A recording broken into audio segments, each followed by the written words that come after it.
surface.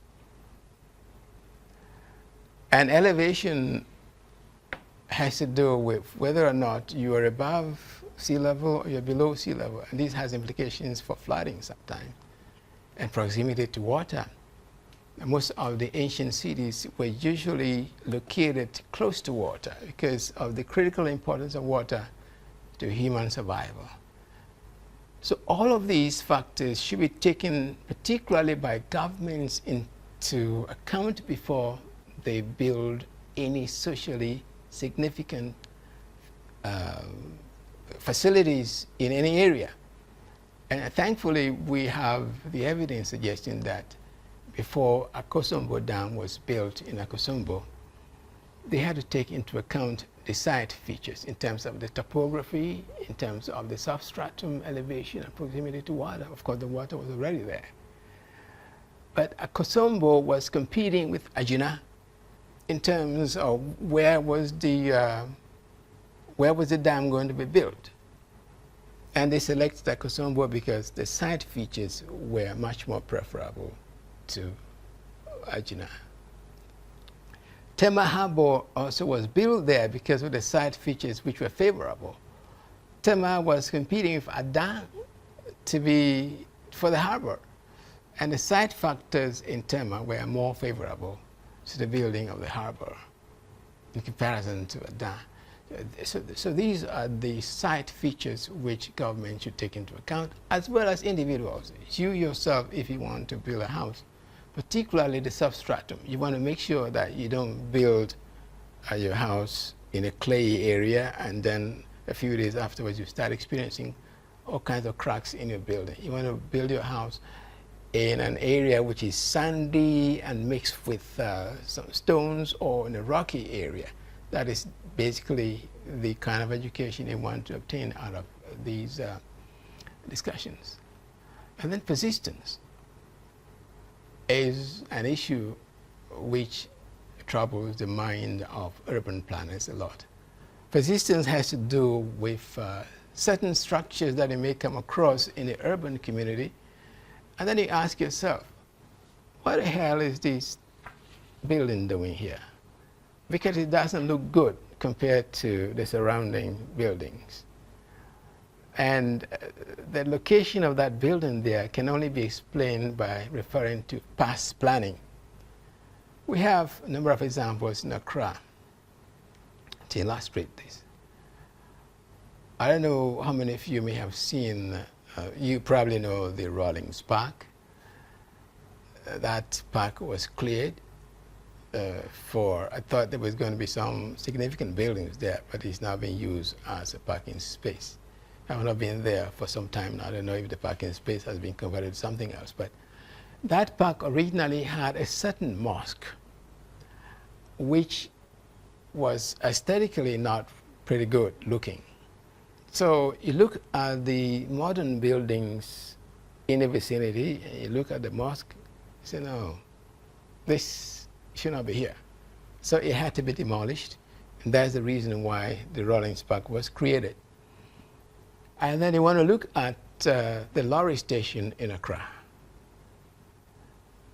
That has been there since the colonial times. At the time that the colonialists were thinking of creating a lorry park, they thought that was an appropriate place because it was probably far-flung from the city center, if you like. Now it's a part of the city center because of the expansion. So you go to the lorry park and you board a bus or some of the other wooden transportation systems there. And getting out of that lorry park would take you about 1 hour or sometimes more than that because the traffic jam is so heavy. But worse than that is the fact that the lorry park has been hemmed in by all kinds of structures, particularly spare parts dealers, to the extent that that park cannot be expanded anywhere.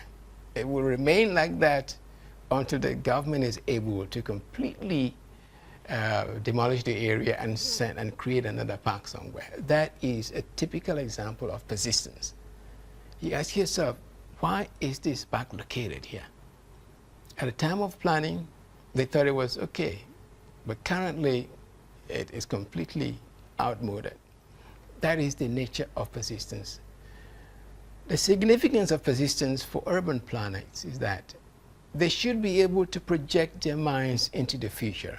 20 years from hence, what kind of building should we put up now so that in 20 years, 25 years, 30 years, they will still look good and they will still be appreciated by the people at that time. That is how urban planning should be done. Otherwise, the problem of persistence would continue to dominate urban development. In Accra, you still see some colonial structures. They should have been invaded since long and replaced by modern structures. All of these are problems of persistence. So urban planners should think about what is going to happen 25 years now, so that when they are putting down their drawings, they're imagining what kind of structures would be in existence some years up in the future. The Golden Child suggested that before an urban area qualifies to be a city, there must be some prerequisites, and these have been listed in detail in the detailed slides that we provided. I will just mention a few. Before an area can be said to be a city, it must have certain prerequisites. For example, social units of significant size, now whose existence will lead to the creation of other social units. What exactly do we mean by that? If we take the University of Ghana as an example, it's a large social unit, a large, complex social unit. And because of the university, a number of other social units have been created. There has to be first a police station, which is not far from where we're speaking from, because of the need to maintain law and order in the Legon catchment area. There has to be a police station because of the university. And there has to be places of worship on campus for the spirituality of the students and the faculty to be satisfied. And it has to be economic facilities, shopping malls. Well, recently there has been a shopping mall created not too far away from the campus. And on the campus itself, we have some shops where students can very easily shop. It's a prerequisite. And then we have, of course, it has to be a school. And we have, of course, the University Primary School, which should eventually be developed into a high school as well. And there has to be a hospital. All of these things came up because Legon University is a large social unit whose existence requires the emergence of other social units as well.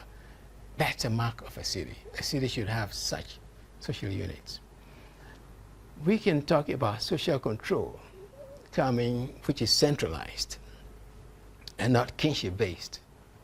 We spoke about the mayor a little while ago, that the mayor is in charge of Accra. It is not the Gamanche.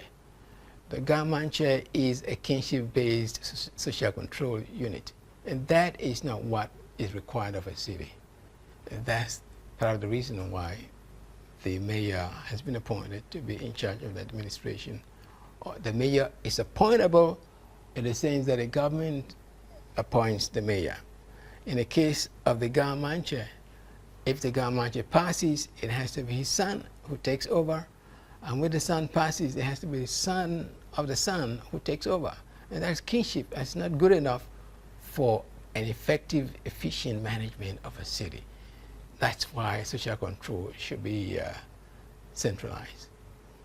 We can as well talk about a symbiotic economy in the urban community, which is dependent on raising capital from taxation to be able to look after what is called by Golden Child as a parasitic social body or parasitic social bodies.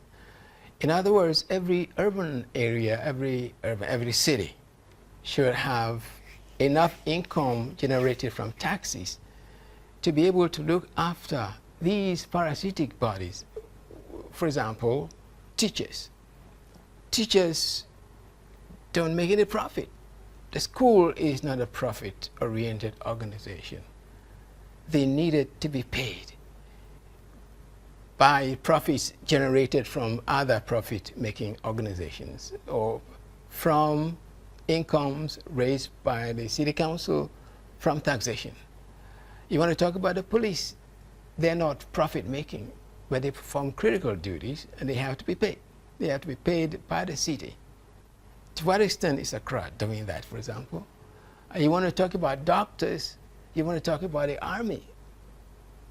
All of these organizations are parasitic in the sense that they feed on incomes generated by other bodies because they don't generate those incomes. And a city is supposed to be in a position where it can pay those people. In London, for example, there is a Metropolitan Police Force, which is paid by the London Metropolitan Authority. What about Accra? Are we doing that in Accra, for example? A lot of the time we ask you a question in exams, to what extent is Accra a city? These are some of the factors that they want to use in determining whether Accra is a city. The other factor I want to speak about is the monumental architecture. According to Gordon Child, every city should go out of its way to make sure that it looks good by building buildings like skyscrapers, or creating fountains, or placing statues all over the place. Let me give you the example of Rome, ancient Rome. We are coming to discuss that sometime in the subsequent sessions. Ancient Rome, by 2nd century AD, had 28 libraries. If you want to compare that to the number of libraries in Accra, they are conforming to Gordon Child's prescriptions. 28 public libraries, 500 fountains. How many fountains do we have in Accra? Public fountains. And statues, 10,000 statues. In Rome, the city of Rome, if you want to see the number of public statues we have in Accra, you can count them on your fingers. So we are far back in terms of qualifying to be a city in terms of the prerequisites suggested by Gordon Child.